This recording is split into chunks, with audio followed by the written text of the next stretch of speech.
Hello and welcome to Dyslexia Explored. I'm Darius Namdaran, and what we do in this podcast is interview interesting people and discover their dyslexia story, where it began, how they've identified it, gone through the challenges, and where they've got to right now, their successes, their failures, and just the whole story. And I've got a very interesting character here today, very interesting person, a negotiator. And Susan will tell you more about what she does. Susan Ibitz, it's really great to have you here on the podcast. Hi.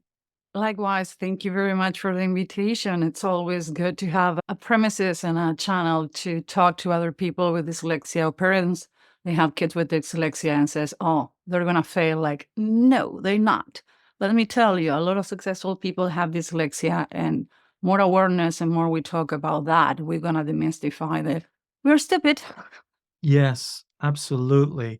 And that's one of the reasons why I have these conversations with people, because often we think of dyslexia as just an issue when you're like in primary school learning to read and things like that. But dyslexia comes with challenges and advantages. And, finding how people overcome the challenges and find the advantages is a fascinating story woven through people's lives. And often people with dyslexia don't follow a set track, they have a meandering route. And I want to find that out with you.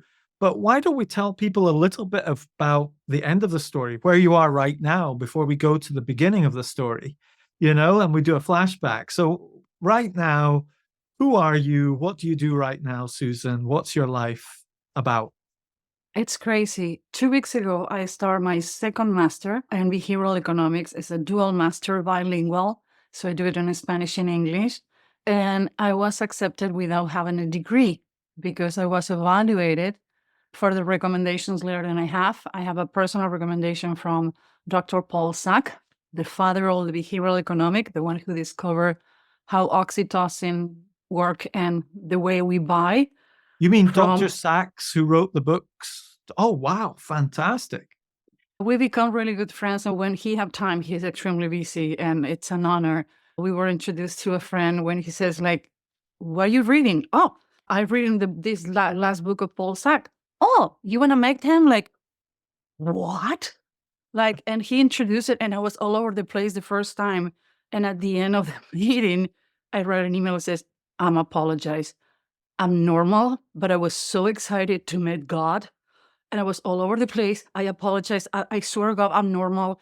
I got tested. I'm normal. I can give you a bill of clean of my psychologist. And he says, I enjoyed so much. I love your energy. I love your brain. Why would we do it again? And we keep talking. And when I says, hey, Paul, guess what? It's your fault. I registered for my master in behavioral economics. And he says, finally, I was waiting for you to do that. And I have a recommendation from my hostel negotiator coach. And he put a lovely letter saying that she was so amazing that even ended up taking classes with her. I have more letters than I should have.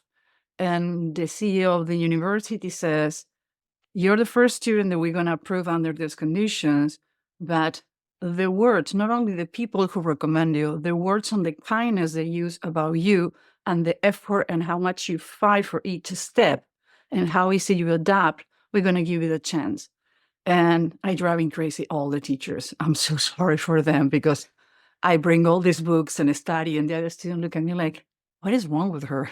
I'm clinically crazy, so we're good to go.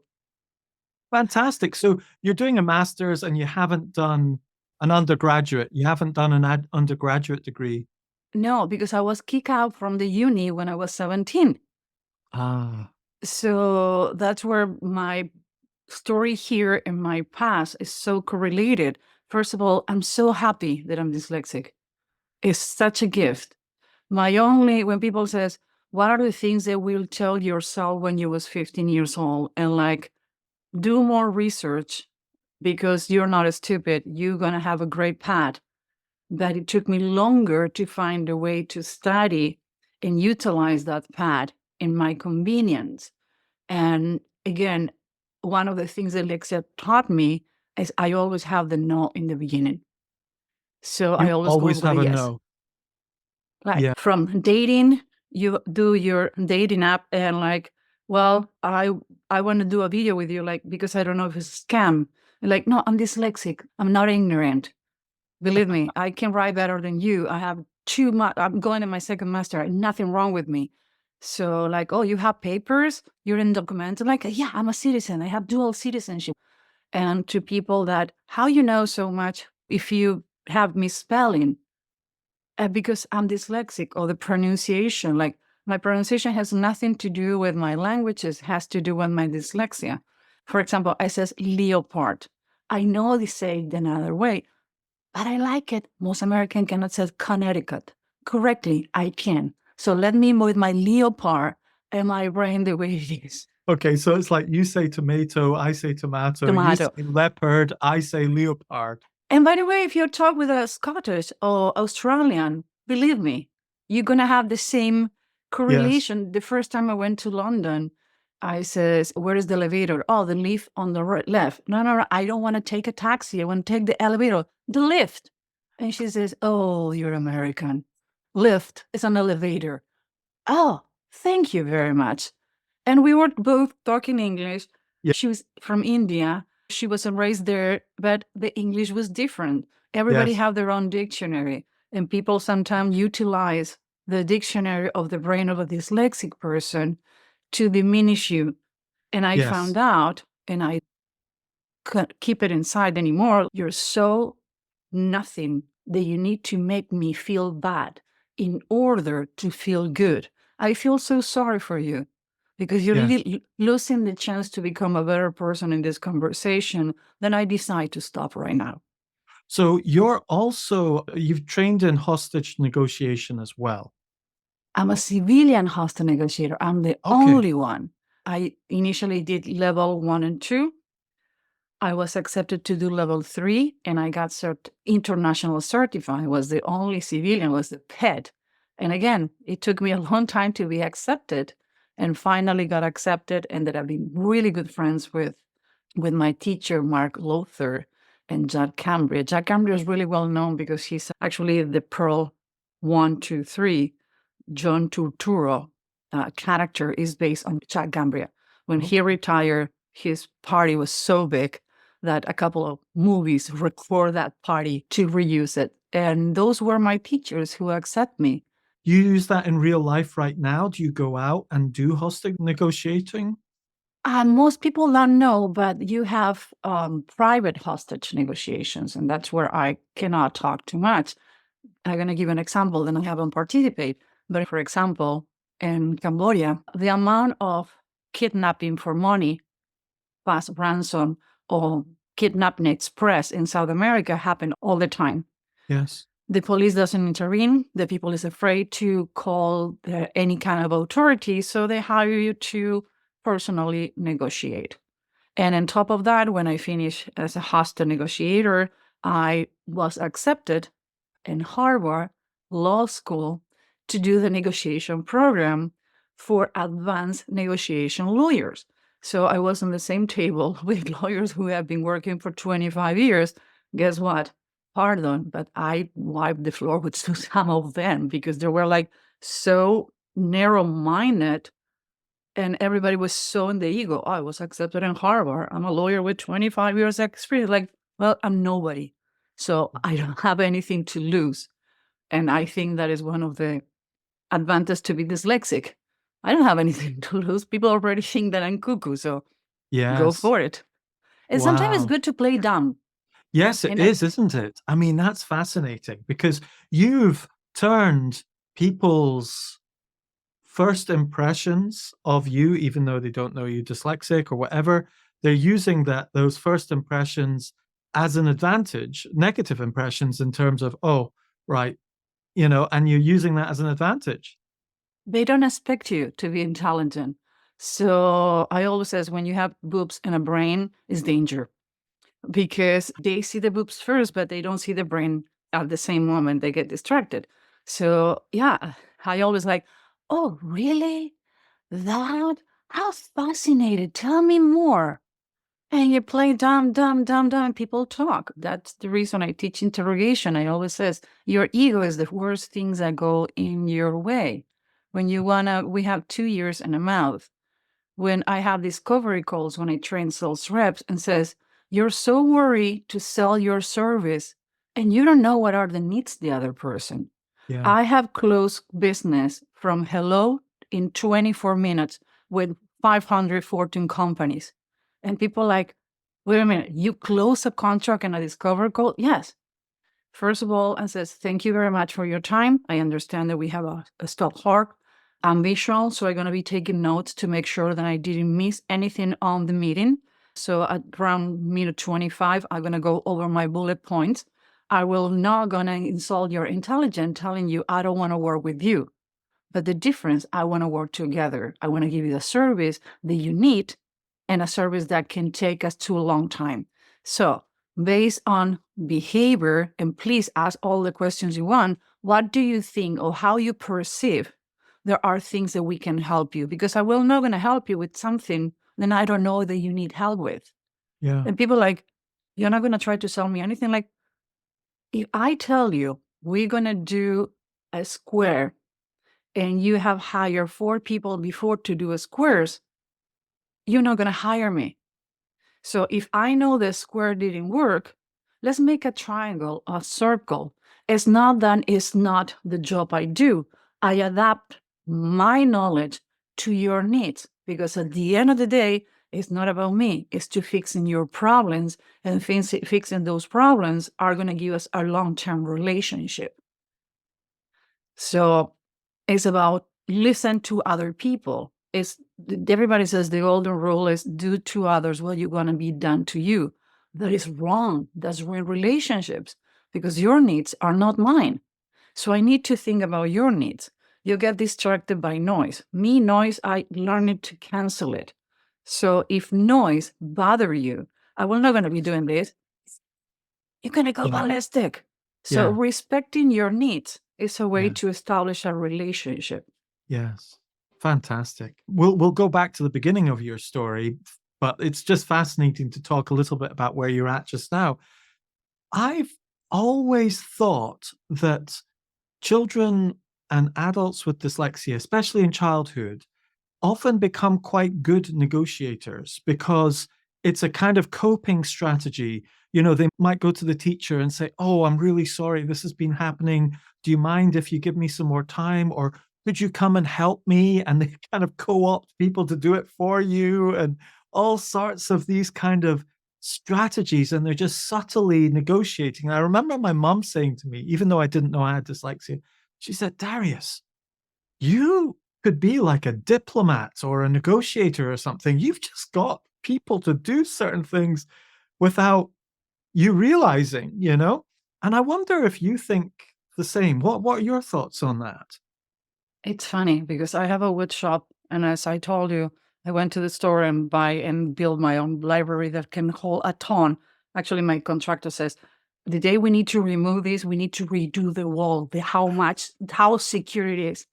So I can change the wipers on my car, the rubber. And I know people who move millions and they don't know how to. I can change the oil. I can put liquid for cleaning the car. I can maintain my car. I can change the tire. But dressing like this, I will not gonna change the tire. So what I do is if I have a flat tire, I get out of my car and says, can you help me? You know, I'm a woman. I'm really stupid. I don't know how to do that. And people says, do you take advantage? Like, no, I use situations based on the needs. Because you're right, you learn to negotiate all the time. Okay, I have this, I'm not good on this. Okay, I give you, if you negotiate, okay, I'm Yes. good on see things in 3D, things that other people don't see. So I'm gonna help you observing this if you help me to correct my writing.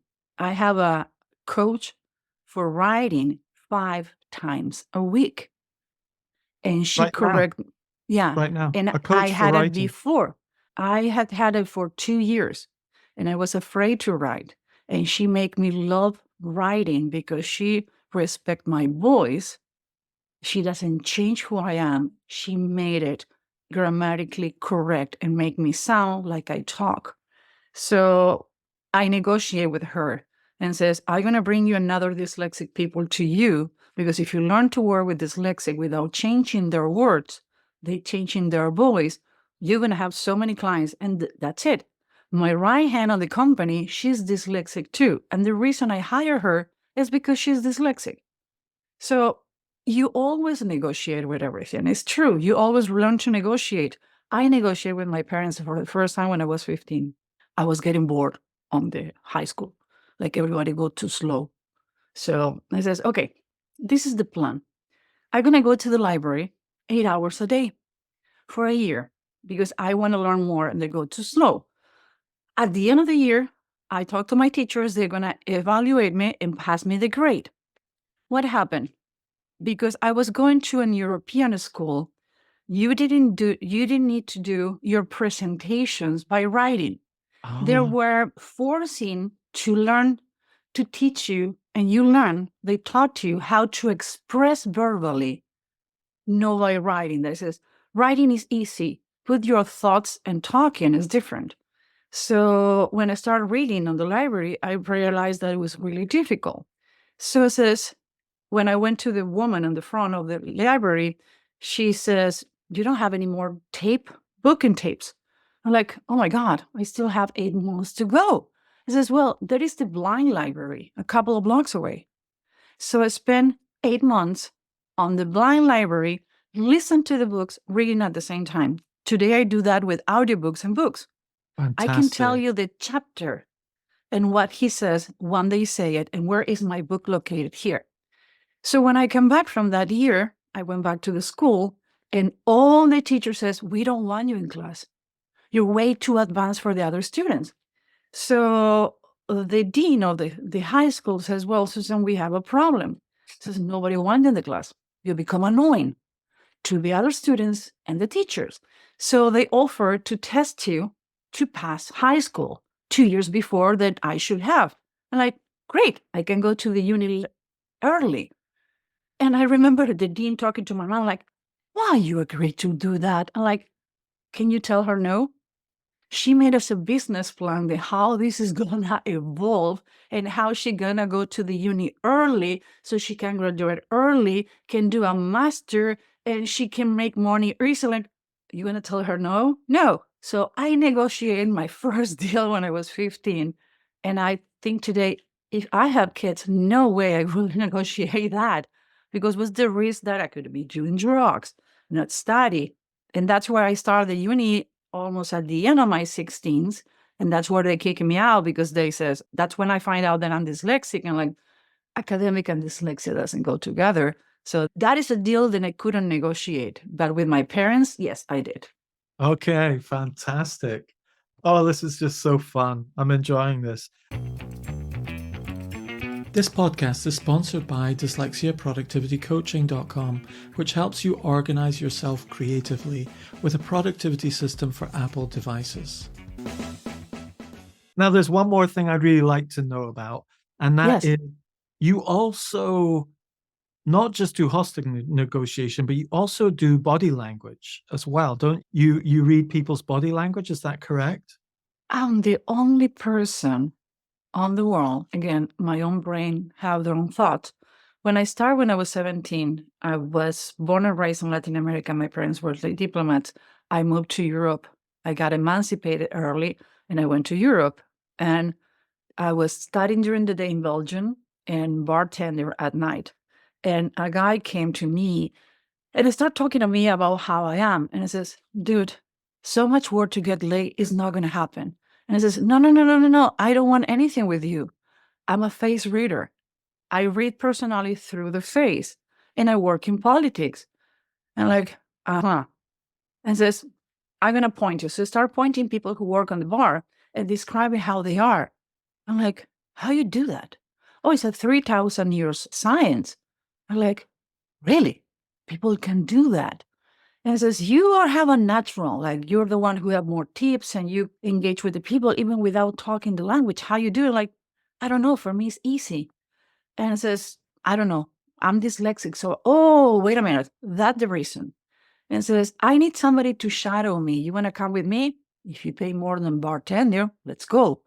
So I start shadowing him, and it was always using all the channels: body language, microexpression, linguistic analysis, forensic analysis, face reading, and personality types. And I study all those things in order to become a profiler.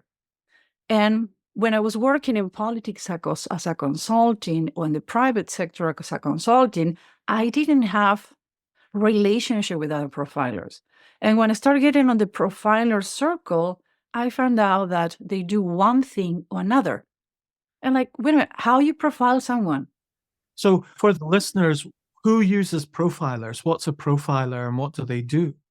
Okay, for the ones who want a generalized, easy way to understand, if you watch Criminal Minds, when, for example, the person who profiled the Unabomber, after 17 years that the Unabomber was killing people, Robert Shai, a linguistic, was bringing to the table with Fitzgerald, and they study the manifesto and says, he's telling us who he is.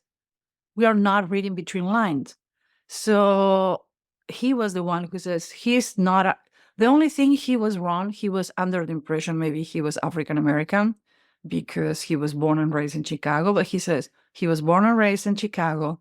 He's over 50, not 20 like you says. He's the same person. He's extremely, extremely intelligent, and he has some degree in engineering. And everybody like, you're wrong. That is not. Guess what? That's the way they found it. But you can determine anonymous letters. Everybody signed an anonymous letter. If it's a woman, what is the age? How educated? It was a really good case here in Chicago where a company called me and says, we have a threat on the desk. And I says, well, she's a woman. A threat.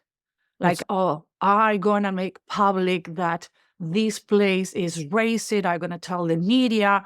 And the HR sent me a copy and says, I don't need transcript. I need a picture of the threat, the anonymous letter.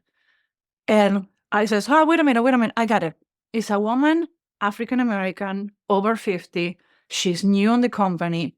She keep it to herself. She read novels, is not college educated, and have a really good relationship with this person, and have a really bad relationship to this person that she mentioned on the note. And I see the guy doing this and says, wait a minute, I'm coming back in 5 minutes. Was that woman? The way she talk, a man is not going to say, my feelings has been hurt by the words used in the office. A man says, I'm pissed off. Yes. That is profiling someone. Yes. Nobody signed.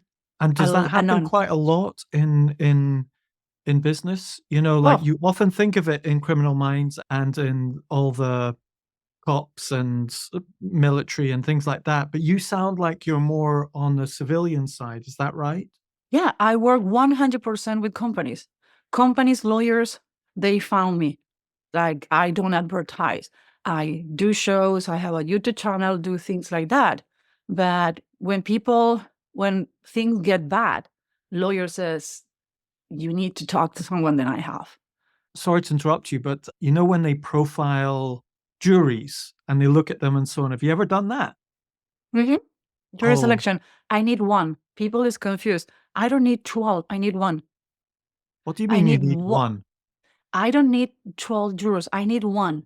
I need an alpha that is easy to influence and think like I needed to think. Oh, I remember watching the movie.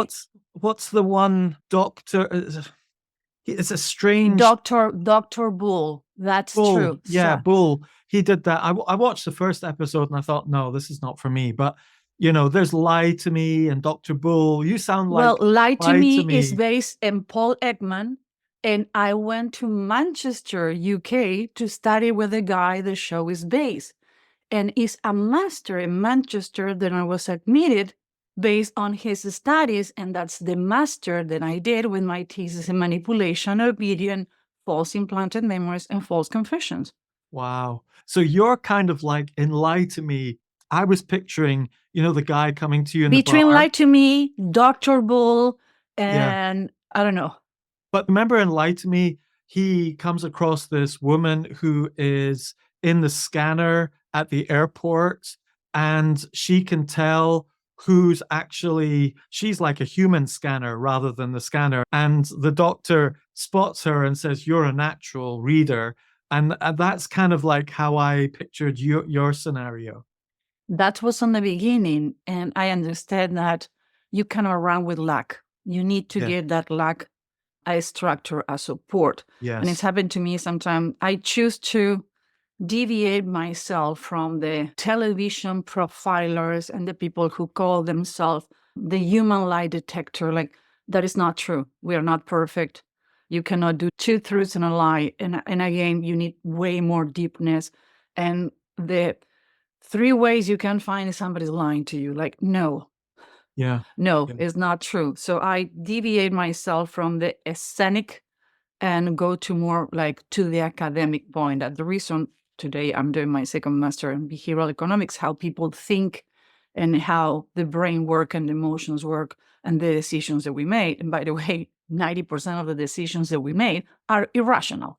Yes. So you need a good fundamental study on that. Yeah. But those shows are fascinating. The Yes. problem, they did a study in 2009 and they find out, no, I'm sorry, Lightly was from 2009 to 2011. In 2011, they did a study and they put people who watched the show Lie to Me, they show numbers, and people who never saw any of those shows. Oh, Guess who was more accurate and less accurate and finding out if somebody's lying or not?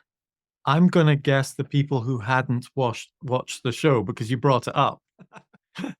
So no, those are the groups they use to Yeah. evaluate. Yeah. The one who so lied to me, that we need to understand, even though they have certain, because the two first season Paul Ekman was involved and the third one no, those shows, they need to be a TV show. So you have the boom, the explosion, the big thing in order to be a show. Yeah. So when people eat those things and reality doesn't happen, actually is something that since 2015 has been studied called the CSI effect. When the reason the Casey Anthony, the jury didn't find guilty the mother, is because actually they interviewed the juror number 3. It says, we don't have a body. We don't know how he died. We don't have picture. We don't have a schedule. So everybody was waiting for the CSI effect when image floating. We can how many palpitation the baby had before that. No. So they acquit her not guilty when all the jurors intervened and said, we know he's guilty, but we didn't have anything to prove it. That person was acquitted. So one of the biggest problems today is when people go to the doctor, they expect him to show what is going to happen.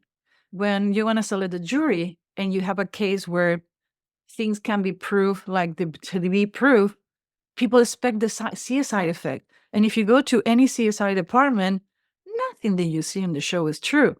But those shows have messed with people's mind. That's They've the reason changed people's expectations. Yeah. yeah, they put them on a false reality, how things happen. When people says, oh yeah, I know it's lying. How do you know it's lying? Because the shoulder, let me show you. I always show Bill Gates have a shoulder tick. And it's a famous keynote speaking he did with Steve Jobs. And he lied on that video. So I show that video and ask the people, I'm going to tell you, he's lying. But how do you know that he's lying? And like, well, the shoulder. Nope. Well, you need to have clusters of different things together that determine that he's lying. Second of all, you need to have a baseline. So I'm animated with my hands, half Jewish, half Italian. When I stop moving my hand, that is a deviation with my baseline. Something is going on. So Okay. he Glock, when God, I'm in trouble. And he pursed the lips, pulled the body out, and lowered the eyes through Steve Jobs. He was looking at Steve Jobs and he was in the shoulder.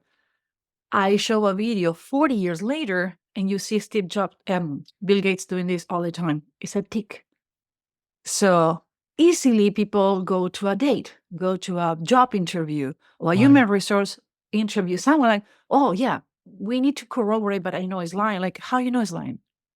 Well, because I read an article like, and the shoulder like, wait a minute.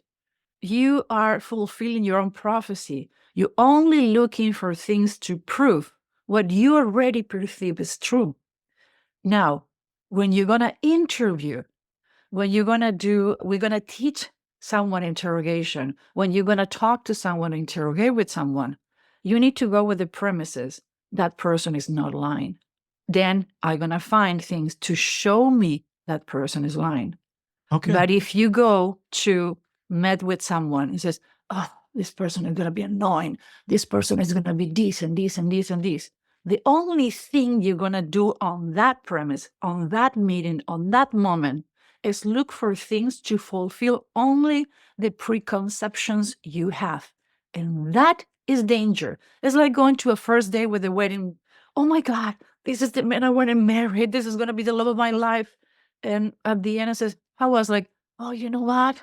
He wasn't what I expect he would be. Like, your expectation is a different deception and lying. Yes. I got deceived by my own thoughts. I got deceived by my own thinking. But when I confront what the person is, obviously I'm going to feel deceived because my fantasy is like me thinking at the age of 52, I'm going to get the Nobel Prize in writing. Susan, a reality check is not going to happen. Yeah. What the things I can do at the 52 is use my knowledge, my life experience to help others, young people, to understand how to do it right, how to my classes, when I go to a company, when I present to someone and take first so much time to get those myths erased and put the right information that sometimes people don't want to, because people don't want to admit they're wrong. So they prefer to live in ignorance than have the wisdom that, yeah, I read the wrong person. I trained with the wrong person. I did the wrong thing. And between my Asperger and my dyslexia, I'm sorry, dude, I'm not going to have a filter. I'm going to tell you you need it. Yes. You know, if you don't mind me asking, when I was researching a little bit, you've sometimes given the host impressions of what you've read in the host or on the other side. Is there some sort of thing you like, exercise you like to do that's fun that maybe the listeners might like to hear you do between you and me? For example, you are straightforward, 1, 2, 3. You like, I know that because you told me before, but beside OCD or anything like that, you like thinking 3 or 5. They need to have a balance things. So probably you have things in a certain way. If somebody moves something in your house, you're going to know, even an inch. If I'm going to your closet and only to piss you off, I turn her upside down a hanger, you're going to go ballistic. You're going to spend all day. You can perceive things, but you're straightforward. You help people to tell the stories because it's part of the podcast, help other people to understand dyslexia, but not personally because you're too much on the story. Show me the money. What is going on? Tell me where we're going. But on the other hand, it's not that you're emotionally to cry, but you're a person who holds emotions inside you. You don't talk too much. You has been all your life holding those feelings, and you tend to talk only when those feelings are pushing so hard they need to go out. And you have the fulfilled prophecy that says you're expecting that things are not going to go right. The good side of that, you're always ready for the hurricane, or you're always ready for something goes wrong. So you're really fast and like, okay, this is the problem. This is the solution. You're ready before the problem show up. Okay. To the point that sometimes you need to explain people like what you did, like, well, when you was running like chicken without head, are you ready to fix it? Yeah. Yeah. Okay. Well, you're right on a number of things. The only little thing you're wrong about is my wardrobe, which is a complete mess, and I have no idea where anything is really. And if you changed anything in, I wouldn't notice it. The order that comes in my life is often through my wife, ironically, who has, I think my wife, who's a very linear thinker, has kind of trained me to say, everything has a place and everything in its place, which is a great relief to me, but not in my wardrobe. No, no, I give you an example. Somebody moves something that Yeah. you usually see every day.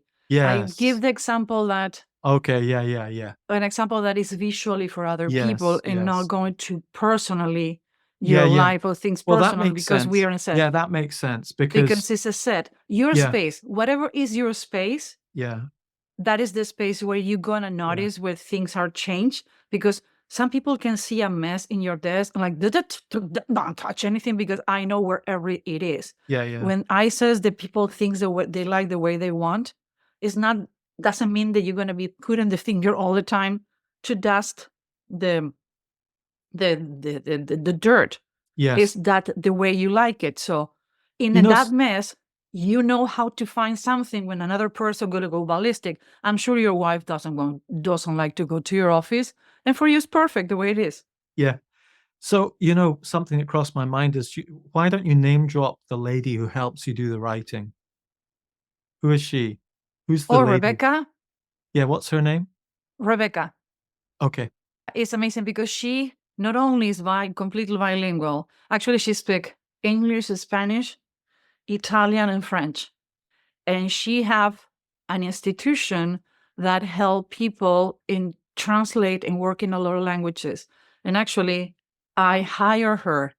She worked with me personally for 5 times a week.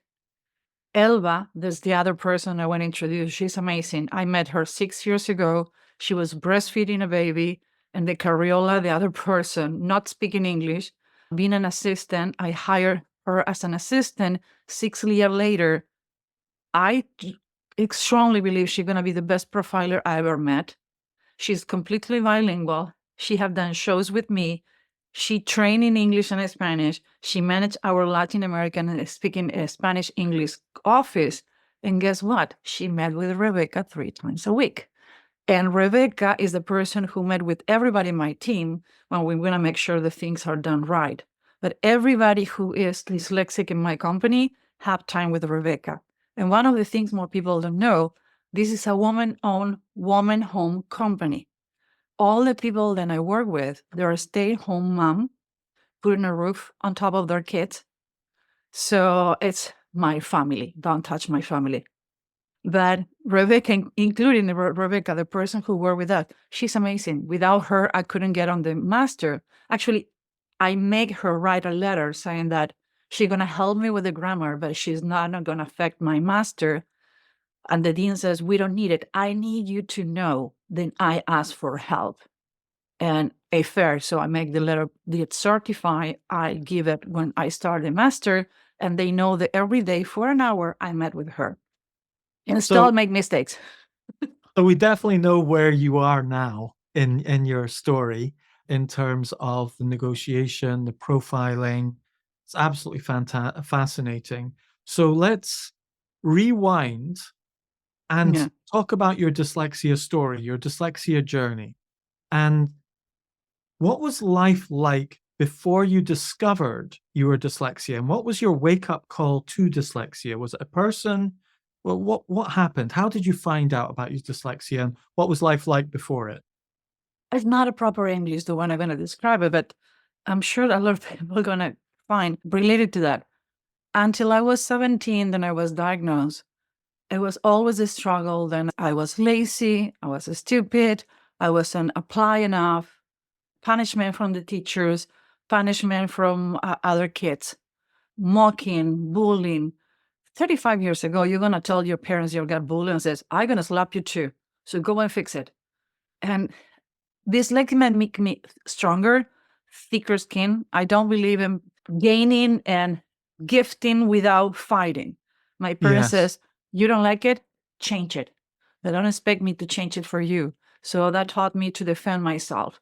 I know a lot of people says, well, the bullying, give your kids tools. Don't give them the fish. Teach them how to fish. Because when you're not around, somebody else is going to bully them. Today, I don't let anybody bully me. Guess why? Because when I was 5 years old, I fixed my own problems. So that was the stigma that made me compensate. So always my personality was a little more aggressive, physically included, until I was 17. By the age of 15, I already have tattoos, leather pants, shaved my head, and painted in color blue. So nobody gonna mess with me because I look like I can punch in the face. And I wasn't a rebel kid. I loved to read. I spent time in my house. I didn't smoke. I never did drugs. By the way, I'm allergic to drugs. So it wasn't that, but I was compensating so people don't mess with me because I was tired to people messing with me. So when I went to the uni, I went to study psychology and sociology and become a profiler. I knew really early age. Then I went to work for the FBI. So faster, I needed to get at least my first degree done by the age of 24. So I was in a paddle career. One of my teachers gave me introductions to psychology, says, when I talk to you, I feel like I'm talking with a PhD student. But when you write, it's like you're 5 years old. It's not a connection between your brain and your writing. I'm going to send you with a counselor to evaluate what's going on. So after a certain evaluation, I remember the guy says, and pardon my French, says, the bad news, you're highly, almost not functional dyslexic. But the good news, you're hot. So if you mirror well, you're going to do it well. And I look at the guy and says, do you see my ass? Great, because it's the last thing you're going to see about me. No way. I went home and I was so depressed. Academia is not for me. I was in bed. I was 17, frustrated. I didn't have a backup plan. I was like, okay, done. I'm going to jump. My house wasn't high enough to jump from the roof. But that was the consequences when you tell someone that because it's different, things are not going to be conquered. We didn't have internet. I couldn't read other people, but I was emotionally suicidal. I never did it. I never intended, but emotionally it was a suicide. Somebody killed my dreams. Now what? So I remember after 2 months, 2 weeks, not by baiting, nothing. My dad came and says, first bait. He smelled like a wet dog and came to my studio. We're going to talk. Like, I don't want it. I'm not asking you. I'm telling you. Come on. So I went to talk to my dad and says, there are 2 ways you're going to get where you need to go. My dad was a diplomat without finishing high school because he was an artist. Says, there are 2 ways you're going to get to shore. You're going to fly, you're going to go in a boat, you're going to drive, or you need to swim with sharks. And look like you're going to need to learn really fast to swim. If you think the things are not going the way you want, make them your way. Failure is not in your DNA. Don't start so young. So I got early emancipated and made my backpack. And I remember it was funny. I pack up a printer. And I was this, why I pack a printer to move to Europe? That's feeling that I need a printer. So because my writing was horrible. So I went to like Belgium a printer first. or typewriter or No, printer. A printer for my computer. Oh, like a little printer. A huge printer. packet printer. I don't know. I never understood. And I talked to a therapist and I think it was the safetiness that your words can be understand. Mobile computers wasn't on that point. It was 1989. So yes. Wow. That's when I went to Belgium, and I live in Europe from the 17 to 29. Then I came to the United States. I work as a political consultant. I ran my own campaign when I was 24. I was brought to the United States for that reason. And I work as a political consultant until 35. Then I got burned out. I never take a vacation. And I would say the only thing I regret in my life is not to have continue with politics, because you can be politically incorrect. Nobody knows who you are. You don't have exposure. Being invisible is great. And all this exposure, I don't like it. I'm shy. I'm extremely introvert. I'm an hermit, live in the middle of the forest. Sometimes I don't see people on long, long days for what I do and because I don't like people. And your environment make you. And here on the forest, my thoughts are better, are more productive. So when I went from politics to private consulting, I needed to become a brand. I needed to have a name to represent myself. It was extremely traumatic. I didn't want to. And that's when I went to the UK to study. And that's where somebody from a really well-known three-letter agency in the UK says, we want to talk with you. He says, why? And he says, one of the other students in your class is from our agency, and he tell us about you, and we already profile you. We're going to offer an intro position. And like, why? He says, well, 1 in X amount of people are dyslexic, but 1 every 10 million is dyslexic with Asperger, functional, both. You have a way to see things and in your brain work differently. And I was 1 year to become citizen. And it was like, I love it. It's fun. But what if I don't like it? And that's where I come back to the United States and says, wait a minute, I'm not stupid. If they want me, it's for some reason. So I start going to institutions and people who teach dyslexic adults because it's different to teach an adult than teach a kid, how to utilize my IQ and EQ to get all the bucket lists and goals that I couldn't conquer when I was younger. And that's when I went to study with a lot of people says, oh, I study with Robert Cialdini. Huh? Well, I did an online class. I have pictures with him. I went to Arizona to study with him in person. I studied with Paul Ekman. I studied with interrogators from the Mossad. I graduated from Berkeley, Harvard. I did a master in the UK. I am accepted in a dual bilingual master to become an expert in behavioral economics. Probably next year I'm going to be teaching. I work with the biggest company on the world, and sometimes politicians still sometimes call me.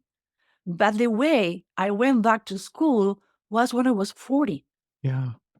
I 40. conquered 52 certifications on top of my master's in less than 12 years. I stopped before the pandemic. Why and how? If I couldn't do it in my first 39 years old, is because I was surrounded by the right people who, instead to reinforce my problems, give me tools to reinforce my gaining and the things that I have that make me who I am. I'm stronger, I'm better for the people that I surround in my life, in my personal life and in my business life. That's the reason I have people in my team. The youngest people in my team has been with me 6 years. The other people has been with me for 20 years. Because we know each other, we support each other, we are a family. And I have people who help me on the background with learning process, like Rebecca. Then I couldn't be who I am today without them. You cannot do this by yourself reading a book. And the first step of learning is parents. Don't pity your kids because are dyslexic. Make them tougher. And I don't have kids, and most people says, you don't know what you're talking about. Yeah, I do. This hurt when I was a kid. And still today, sometimes when somebody says something like, look, and ruin my day, and I still want to roll in a bowl and like, maybe they're right. Maybe I'm stupid and I'm not aware of that. You still have that in the back of your head. But don't pity your kids, because when you're not there, they're going to need to learn to defend themselves when a bully going to take that difference that we have to make us feel nothing. Yes. Give them tools that are going to give them a toolbox they can use all their life. And don't be ashamed to say it. And I So, told you, every time that give out keynote speaking says, I'm highly dyslexic. And my idea today is you understand, don't judge me for my grammar, judge me for my knowledge. And if it's not, let me prove you I can do it better than you are. yes, yes. So you're saying that what made the difference over the last 12 years was the people you intentionally brought around you really amplified your unique abilities and didn't really take any notices of the things you found challenging. No, and actually the first person they need to push to do was myself. I like, oh, I'm going to fail. Why? Because they make me feel before, then I'm going to fail before they start. Yes. And one day I did therapy to conquer that fears. And I remember he says, what if you don't fail? What is going to happen? Let's change the scenario. What if you don't fail? And it took me long. And he looked at me like, and so should I try? No, you're not going to try. You're going to do it. And I remember the first time it was like in a corner, little, and like, oh my God, I'm going to fail. And I didn't. And I went to the next one. And I found teachers who like, oh, my son is dyslexic. I know what you're going through. I'm going to help you to do the test. I'm not going to do multiple choice. I'm going to explain it to you. Now that I'm doing my master, I says to the teacher, I don't know if I want to be in that class. It's too many people. I want to be in the small class. And she says, I think other students are going to be benefit for your knowledge and your experience because everybody is in their late 20s. Like, what? They can be my kids, but they're going to be a benefit. And it says, one of the problem when a huge group of people, not when I'm talking, I can talk to 50,000 people in an audience. I can be training, no problem. But when it's me, Susan, as a student, they need to be seen. It's completely different than the person you see here. I'm a small, I don't want to turn on the camera. And sometimes like, oh, because of that. And sometimes I don't realize, then I say it out loud. And she says, you're autistic? Like, no, I'm Asperger. The still thing is different. And it's my condition, so I can name it the way I want it. I don't care they change their name because what happened, I'm Jewish, so I have the right to name my own condition. And it says, oh, I have a son who have the same condition you have. So I get it. I'm going to ask you if you and when you want to participate. If I wouldn't say it because I was ashamed, I wouldn't have the chance to be in a class where I feel comfortable to interacting with other students. I wouldn't miss the chance to enjoy the process if I wouldn't be the person. Fantastic. I mean, I'm just processing this as I'm listening, and I'm kind of thinking the lesson I'm taking away from this is because you're self-aware of what you need with your autism, dyslexia, and how you respond, you can then advocate for yourself and say, look, I find this challenging. And then the other person can say, look, we can solve that. But none of that would have happened if you weren't aware of what you needed. Nope. And actually, I remember talking with someone says, oh, don't tell you have Asperger because Elon Musk say that he is, and they're going to think you're crazy too. Like, right. Why are you going to be ashamed? That's okay. Well, let's not go back 35 years for when I was diagnosed on the uni. I'm not going to go back to that. I don't have any problem.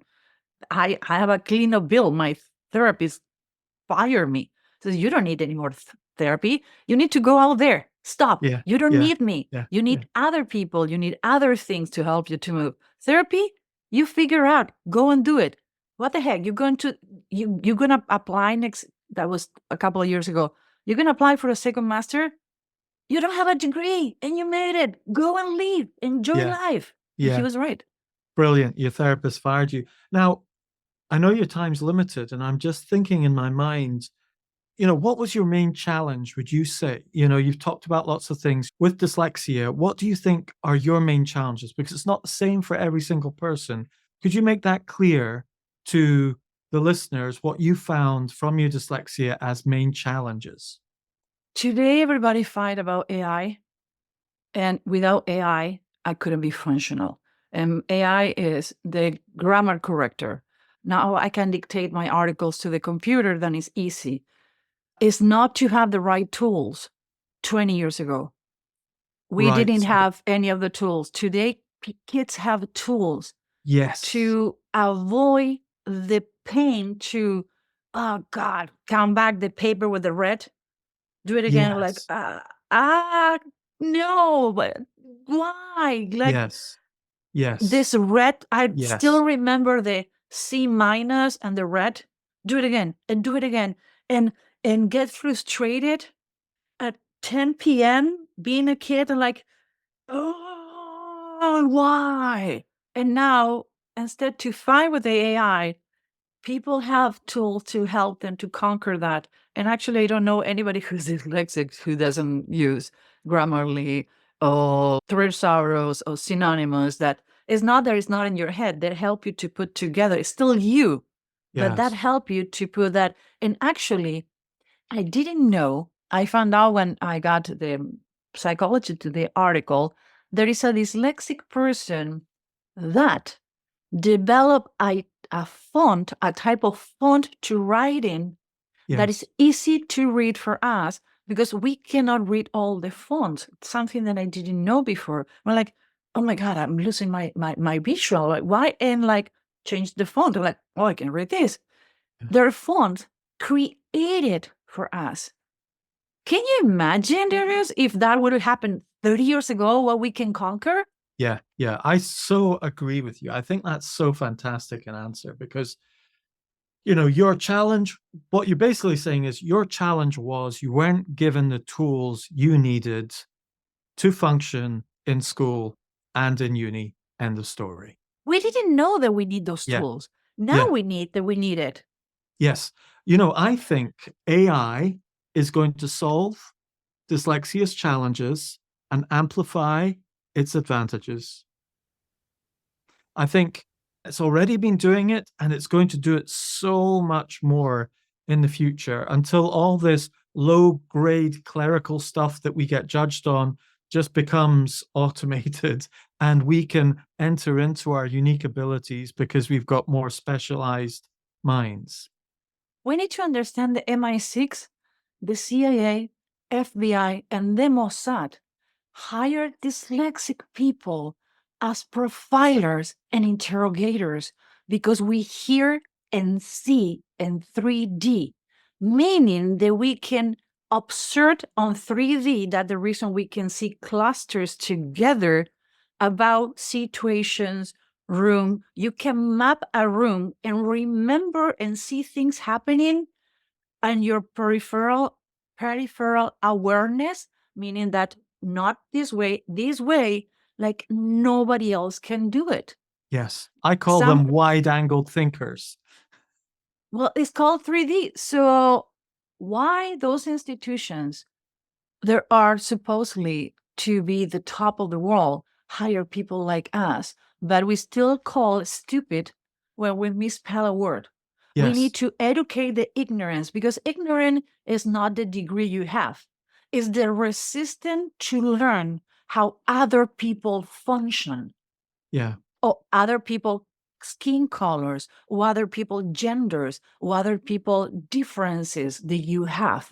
That is ignorant. I don't care your title. You can be an ignorant PhD, and believe me, I met a lot of them. And you can be an extremely aware person who never had a degree, but have the curiosity to learn why you are the way you are and how you are really, beside that misspelling you have. Fantastic. So we've covered the beginning of the story, how you became aware of dyslexia, what was the challenge before dyslexia, your life behind, your wake-up call was that lecturer, and then the challenges, not having the right tools, then gathering around the people, and over the last 12 years, and now you're in this place where you're really expressing your unique abilities within a context that supports. And it's fascinating to watch how often people with dyslexia become real team players because they need to be part of a team, because there's a specialized tool within a wider toolkit, as it were, where other people might be universal tools where they can do a bit of everything averagely. You're much more specialized. So you combine yourself with other people as well. It's fascinating to watch that, see that happening in your life. I wouldn't be who I am without my team. It's Yes. impossible. And the team is go from Rebecca. They have all the patience. And sometimes we're going to kill each other because like, no, Rebecca, this need to go that way. But doesn't make sense. But it makes sense to where I work with. And we fight. And I love that we fight. And she learned in each class. And I learned in each class. And I says, honey, you can get rid of everybody in life. Me, until you die, you stuck with me. I adore her for that. And Elba and Alma and everything in the team, they know we support each other. And it's funny because sometimes Elba and I, we are so connected that we have the same misspelling. Yes. And like, I ruined you. And Elba says, why? Because we are so in synchro. We met every day that you already ruined your dyslexia to mimic mine. And says, well, maybe we mirror dyslexia. So we work on the same things.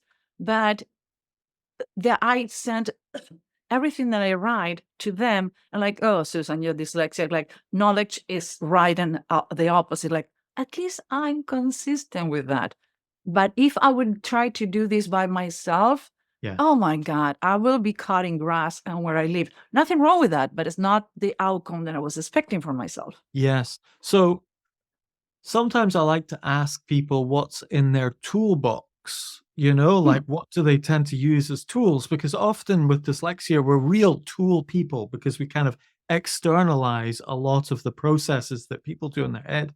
We just find we need to get things out of our heads, use mind mapping, dictate stuff down, whatever it is that are the tools. Now, you've obviously got this network of people that are supporting you, but what sort of tools do you tend to go to on a regular basis? What's in your toolbox?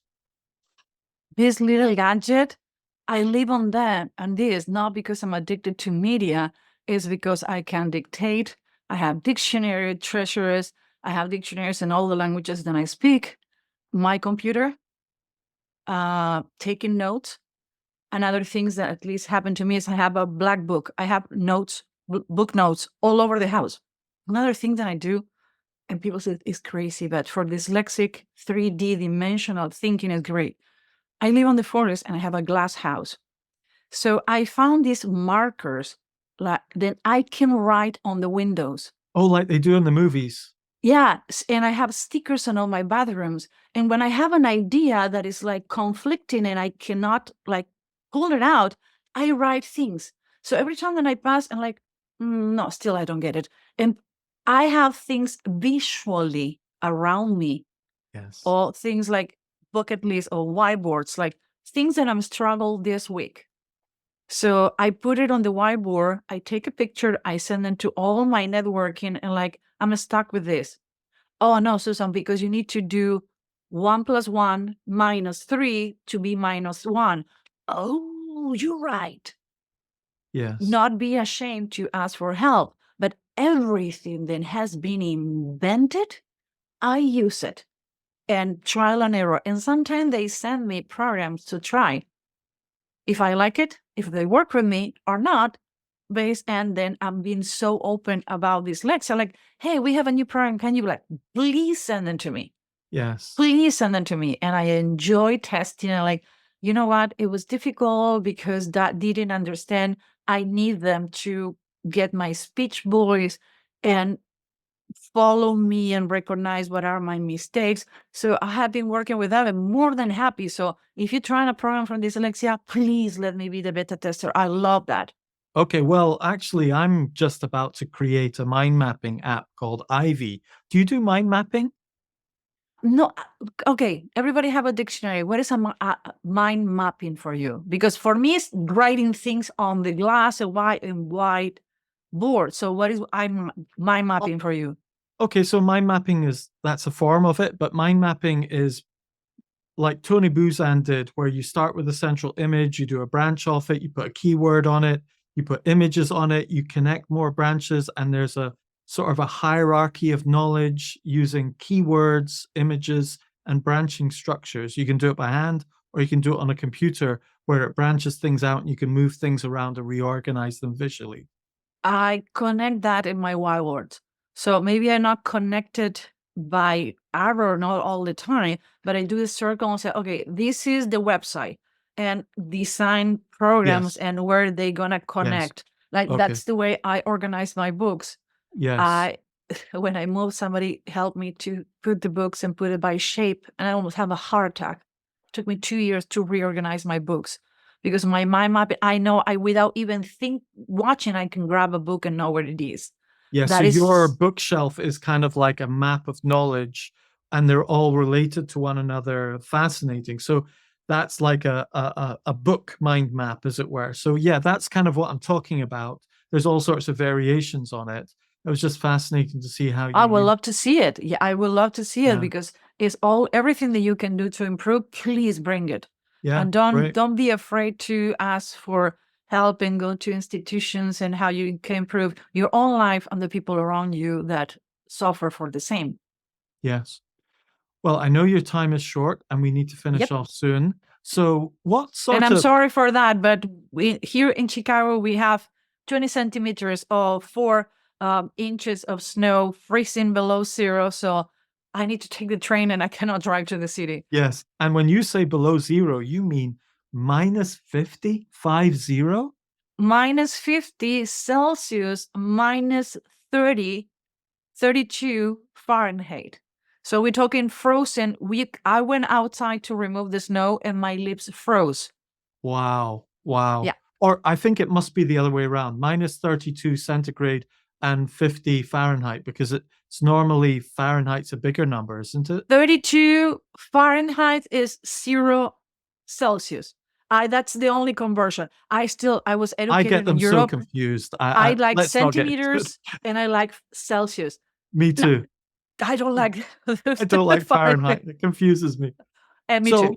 final words. What sort of Yeah. final words would you say to people who are listening? Often parents are listening to this who are in the workplace. They've got children with dyslexia, they've got dyslexia themselves, or educators. What would you say final words to them? Don't be afraid to ask for help. Don't be afraid to say that what are your challenge. Most people is willing to help than the people is going to bully you. And people hurt you with the things they know and hurt you with the things they don't know. If you put it out there and that people bully you, guess who is the bully? You don't allow him to bully you. Yeah. Why? Because you confront that is your limitation. Limitation to write, limitation to read. But the otherwise, I feel like I have a superpower. So remember that. When you have a kid, show him or show her who are dyslexic or were dyslexic and the things they conquer. The owner of Virgin. Look what he become. What he says, I never write an email since the beginning. I hire somebody else. So tell them the tools they can use. Learn as an adult. What are your preferences to study? What are your preferences to do things? Never feel below anybody else, because believe me, I don't feel below anyone. I don't feel on top of anyone. I feel that I am who I am because of the dyslexic. I feel it's a superpower. I love that I have it. I regret not having the tools before, but now you had it as an adult and as a parent. So never let anybody bully you or your kids, because we're different, because we're special, because we're awesome.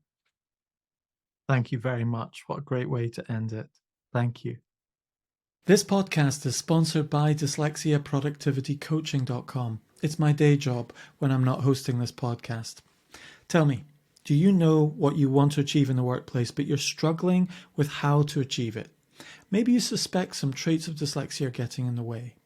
Well, that's where Dyslexia Productivity Coaching comes in, because we give you a simple productivity system for your Apple devices that harnesses the creativity that comes with your dyslexia. It includes proven methods like note-taking, reminders, speech-to-text, mind mapping, and more, all tailored to your needs. It'll free up your time. and help you achieve outstanding results. Book a complimentary call to discuss it with me, and if you do it soon, I may also be available to coach you personally via Zoom. So don't be shy, go to dyslexiaproductivitycoaching.com or swipe up and book it now.